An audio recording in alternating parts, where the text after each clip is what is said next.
네, 안녕하세요. 테리입니다. 어, 방금 하나를 완성을 했는데요.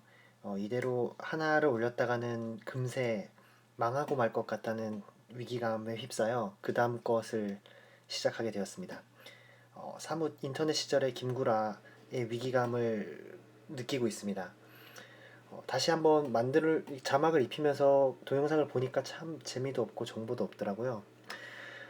이번에는 어떻게 될지 모르겠지만 뭐 별반 다르겠습니까? 뭐 그래도 뭐 점점 명맥을 유지하다 보면 나아지겠죠. 그렇게 한번 버티고 버텨서 어, 다음 강의를 한번 진행해 보도록 하겠습니다. 여러분들의 피드백이 많이 필요하니까요. 이런 것들은 좋다, 안 좋다 이런 거 말씀해 주시면은 다음에 반영을 하도록 할게요.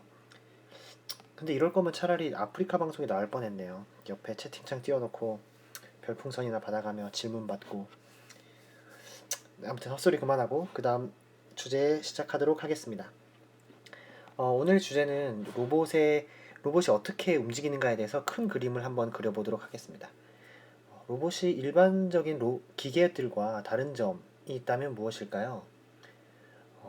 아마도 기계는 정해진 작업을 하고 로봇은 스스로 판단을 내려서 작업을 한다는 것일 겁니다. 로봇은 이처럼 자율성이라는 면이 아마 가장 크게 기계와 대비되는 면이 아닐까 싶습니다. 로봇이 어떻게 움직이는지를 그려보자면 먼저 굉장히 사람과 유사합니다. 사람이 행동을 하려면 무엇을 해야 되죠? 먼저 봐야 되죠. 예. 먼저 인식을 합니다. 이런 것들을 영어로는 perception이라고 하고요. 일단 인식이라고 적겠습니다. 스펠링이 자신이 없기 때문에. 자, 먼저 로봇도 마찬가지로 센서나 비전을 통해서 어떠한 데이터를 인식을 해야 됩니다. 인식된 데이터는 굉장히 많은 양의 데이터일 거예요. 왜냐면은 예를 들어서 뭐 하다못해 1000x1000짜리 카메라를 달더라도 그 1000x1000이면 100만 개의 데이터가 1초가 아니라 그 뭐 60프레임이라고 하면은 그 60분의 1초마다 굉장히 100만씩 들어오는 거잖아요. 그러니까 굉장히 많은 데이터가 들어올 건데 그 데이터가 또 노이즈가 섞여서 굉장히 정확하지 않을 것입니다. 이러한 굉장히 많은 데이터를 가지고 판단을 하는 과정을 거치게 됩니다.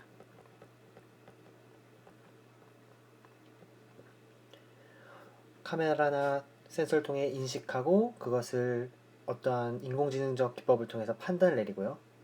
판단을 한 뒤에는 로봇이 원하는 작업을 완수하기 위해서 작업을 분석을 해야 되겠죠. 예를 들면은 그래 나는 이제부터 문을 열 거야 라고 하면은 문을 열기 위해서는 먼저 다가가고 손을 뻗고 손잡이를 잡고 손잡이를 돌리고 이런 식의 작업 분석에 들어가게 될 것입니다. 이렇게 작업 분석을 한 뒤에 해야 될 일은 바로 각각의 팔 관절들에 어떠한 명령을 내릴지 그런 조인트의 트레젝토리를 할당을 하는 일입니다. 이런 것을 작업 계획이라고 하죠.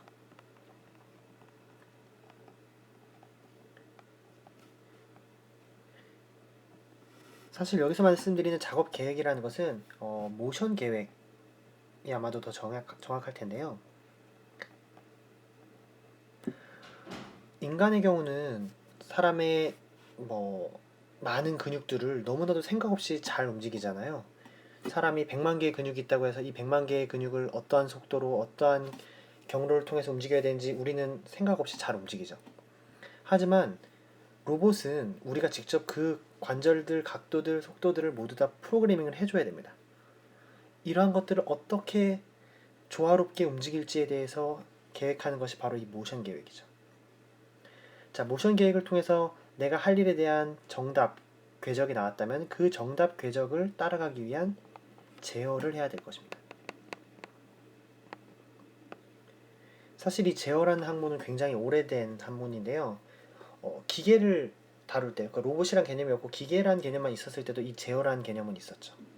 왜냐하면은 어, 기계를 돌리는데 예를 들어서 공장에서 컨베이어 벨트를 움직이는데 그 벨트가 일정한 속도로 되도록 제어를 해라. 이런 것에 있어서도 이러한 제어 기법이 필요하거든요. 이렇게 제어를 하고 난 뒤에는 아마도 내가 작업을 잘 했는지 그 전에 먼저 임무를 수행을 해야 되겠죠. 임무 수행. 직접 하드웨어를 가지고 임무 수행을 해야 될 거고요. 그리고 그 임무 된 것을 평가를 해야 될 겁니다. 지금 잘했어, 못했어, 임무 완수했어, 못했으면 왜 못했어, 얼만큼 못했어, 이런 것들을 평가를 해야 될 거고, 다시 그 다음 상황에 대해서 인식으로 돌아가게 되겠죠. 사실 여기에 이러한 과정 속에서는 우리가 알아야 될 두 가지 중요한 정보가 있는데, 하나는 바로 내부 모델이고 하나는 바로 외부 모델입니다. 먼저 내부 모델에 대해서 생각을 해보도록 하죠.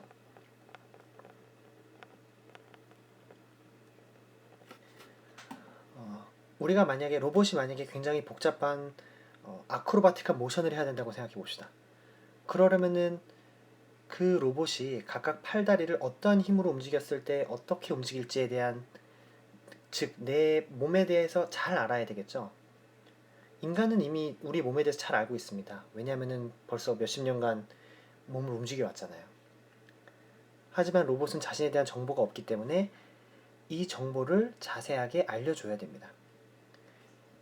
이것은 사람이 손으로 수식을 풀어서 알려줄 수도 있고요. 혹은 어떤 데이터를 기반으로 해서 측정을 할 수도 있습니다. 첫 번째 요인이 바로 내부 모델이고요. 두 번째 요인은 바로 외부 모델입니다. 자리가 없다. 외부 모델. 무슨 얘기냐면은 내가 예를 들어서 문을 열려고 하는데 그것은 바로 나라는 것과 문이라는 것 사이의 환경사회의 인터랙션이잖아요. 상호작용. 문의 손잡이 위치가 어딘지, 혹은 그 위치는 문고리의 모습은 어떻게 생겼는지, 이런 여러 가지 상황에 따라서 내 임무가 달라질 수가 있다는 거죠. 따라서 결국 로봇을 잘 운영한다는 것은 나 자신, 즉 내부 모델을 잘 알고 외부 모델, 환경을 잘 아는 것에서 시작한다고 할 수 있겠습니다.